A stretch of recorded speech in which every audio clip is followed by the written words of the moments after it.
Let's pretend that didn't happen. Welcome to the House of Overthinking.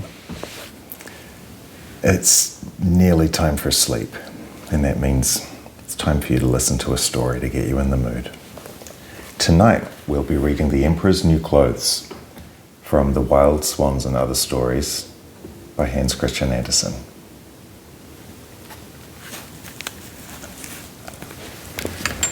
The Emperor's New Clothes.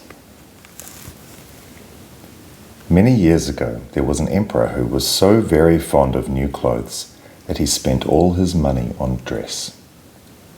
He did not trouble himself in the least about his soldiers, nor did he care to go to the hunt, except for the chance it gave him for showing off his new clothes.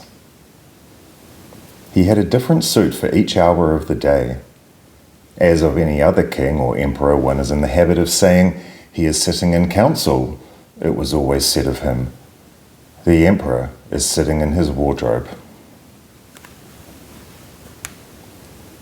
Time passed merrily in the large town that was his capital.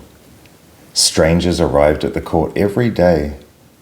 One day, 2 rogues calling themselves weavers came to the city.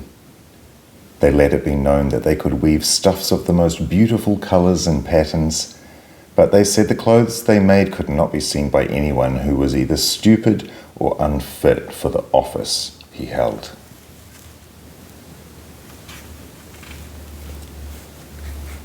Those would indeed be splendid clothes, thought the emperor. Had I such a suit, I might at once find out what men in my empire are unfit for their office and be able to tell the wise from the foolish. This stuff must be woven for me at once.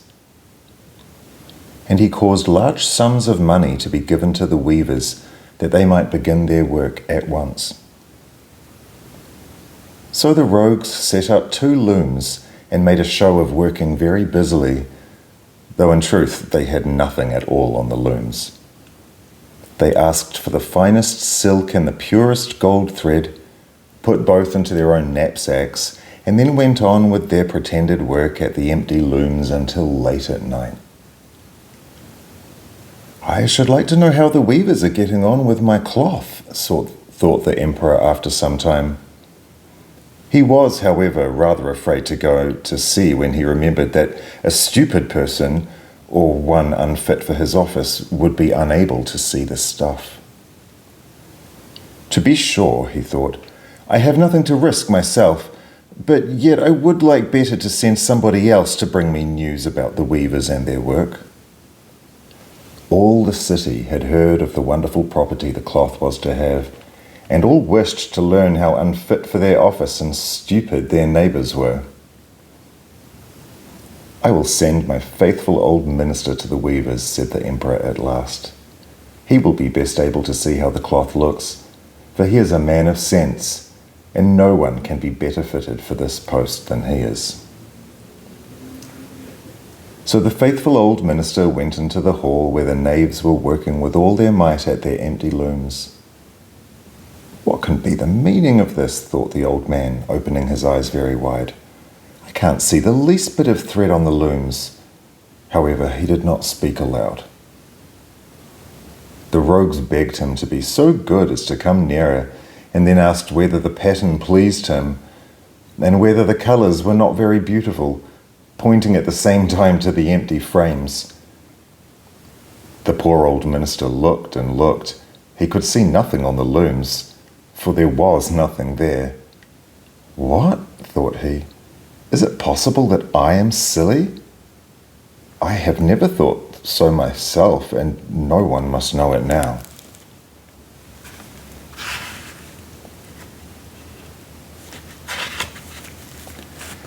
"Can it be that I am unfit for my office?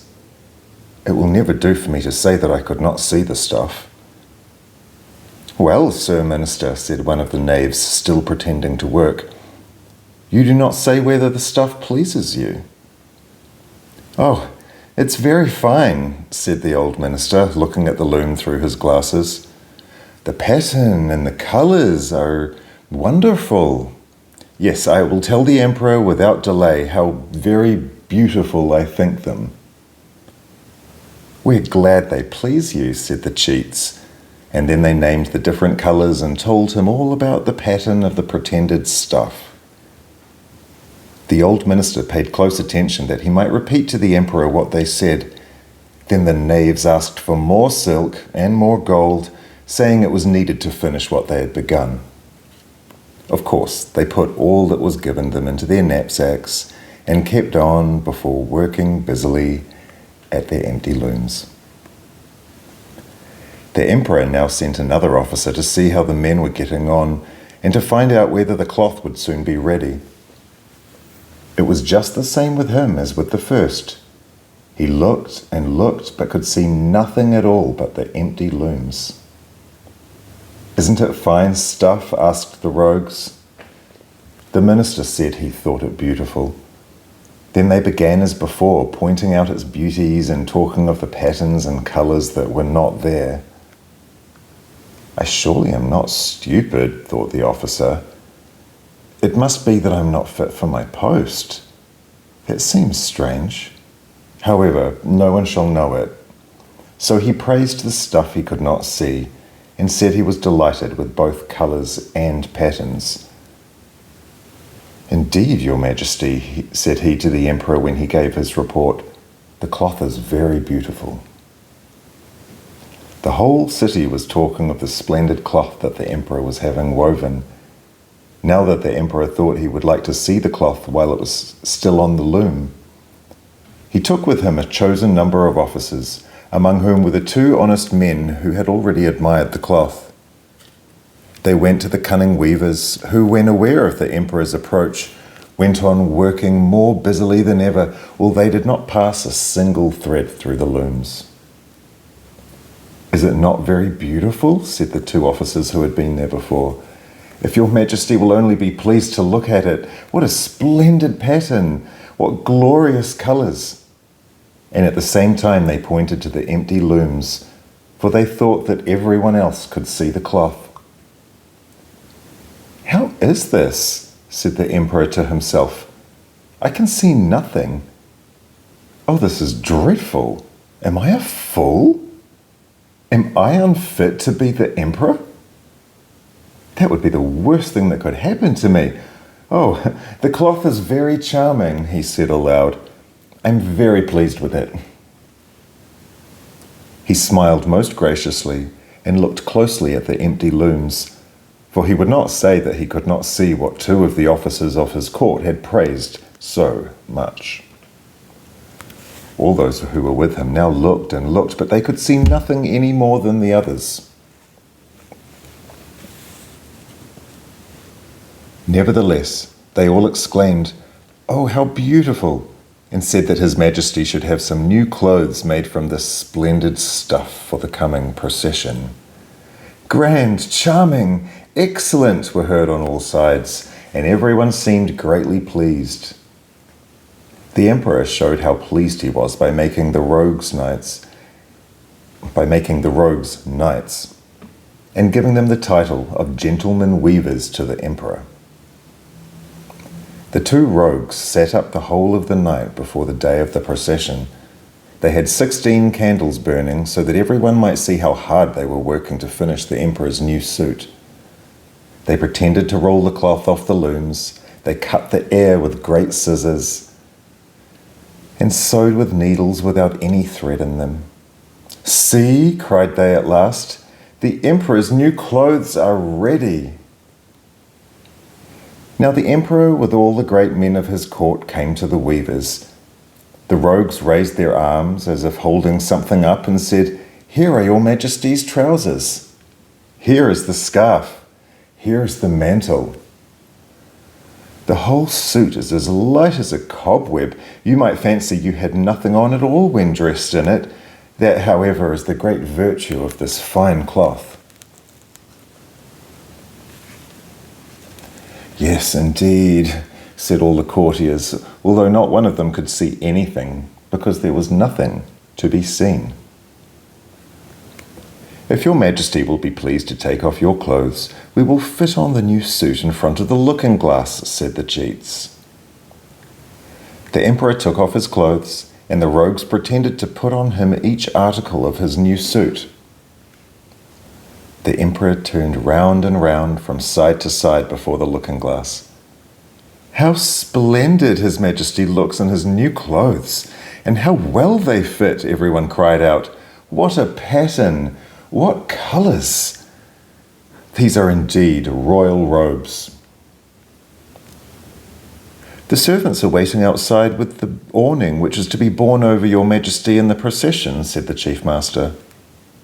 "I am quite ready," answered the emperor. "Do my new clothes fit well?" he asked, turning himself around again before the looking-glass, as if he were carefully trying his handsome suit.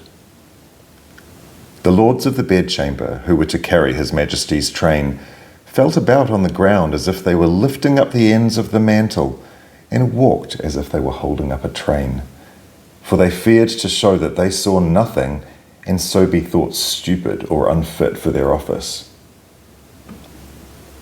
In the midst of the procession, the emperor walked under his high awning through the streets of his capital. All the people standing by and those at the windows cried out, "Oh, how beautiful are our emperor's new clothes! What a train there is to the mantle! Oh, how wonderfully and gracefully the scarf hangs!" In short, no one would allow that he could not see those much admired clothes, because in doing so he would have said that he was either a fool or unfit for his office. None of the emperor's former suits had caused so much talk as this. "But the emperor has nothing on at all," said a little child. "Listen to the voice of the innocent one," said her father, and what the child had said was whispered from one to another. "But he has on nothing at all," at last cried out all the people. The emperor was vexed, for he felt that the people were right, but he thought that the procession must go on now. The lords of the bedchamber took greater pains than ever to appear holding up a train, although really there was no train to hold.